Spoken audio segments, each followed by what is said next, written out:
Doctor Suresh कुमारी channel पर आपका स्वागत है। आज हम चर्चा करते हैं कि वैश्विक आतंकवाद के विरुद्ध भारत की क्या राय है, भारत सरकार की क्या राय है और भारत के अंदर रहने वाले, चाहे वो किसी भी जाति धर्म के लोग हैं, किसी भी दल के लोग हैं, उनका क्या रोल है। जिस तरह भारत आतंकवाद से पीड़ित है, इसी तरह इजराइल भी आतंकवाद से पीड़ित है। तो हमें किस तरह, कौन से चश्मे लगाकर हमें इजराइल को या हमास को देखना चाहिए। आतंकवादी संगठन हमास के इजराइल पर हमले की जितनी भी निंदा की जाए कम है। मोदी सरकार का इजराइल के साथ खड़ा होना सराहनीय है। इससे ये स्पष्ट वैश्विक संदेश है कि भारत किसी भी जिहादी मानसिकता का कट्टरता से ग्रसित आतंकवाद के विरुद्ध है। यानी कि भारत उस चीज़ के बिल्कुल खिलाफ है जो आतंकवाद को बढ़ावा देता है।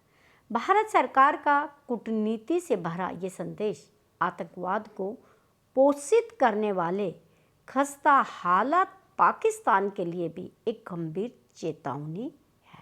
पाकिस्तान को भी समझ लेना चाहिए।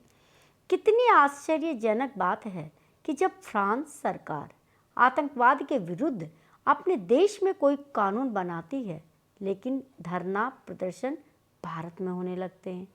इस तरह से आतंकी संगठन हमास का हजारों रॉकेट से इजराइल पर हमले में 800 से ज़्यादा इजराइल, ब्रिटेन, अमेरिकी नागरिकों की हुई मौतें। लेकिन कुछ राष्ट्र विरोधी तत्वों द्वारा हमास के कुकृत्य को दरकिनार कर फिलिस्तीनी की स्वतंत्रता के लिए भारत की अलीगढ़ मुस्लिम यूनिवर्सिटी, JNU या फिर जामिया में धार्मिक नारे लगाए जा रहे हैं। आतंकी संगठन हमास के समर्थन में नारे लगाना कितना उचित है, लेकिन ये भी कितना दुखद पहलू है कि भारत के विपक्षी राजनीतिक दलों, कांग्रेस, AIMIM, PDP राजनीतिक दलों, ये तीनों राजनीतिक दल फिलिस्तीनी की पैरवी कर रहे हैं। सरकार इजराइल और फिलिस्तीनी के सकारात्मक संबंध बनाकर चल रही है। वही विपक्षी दलों की तुष्टीकरण की नीति हमेशा सिर चढ़कर बोल रही है। देखिए, आतंकवाद किसी का भाई नहीं होता, किसी का भतीजा नहीं होता, इनके लिए कोई नाते और रिश्तेदार नहीं होते।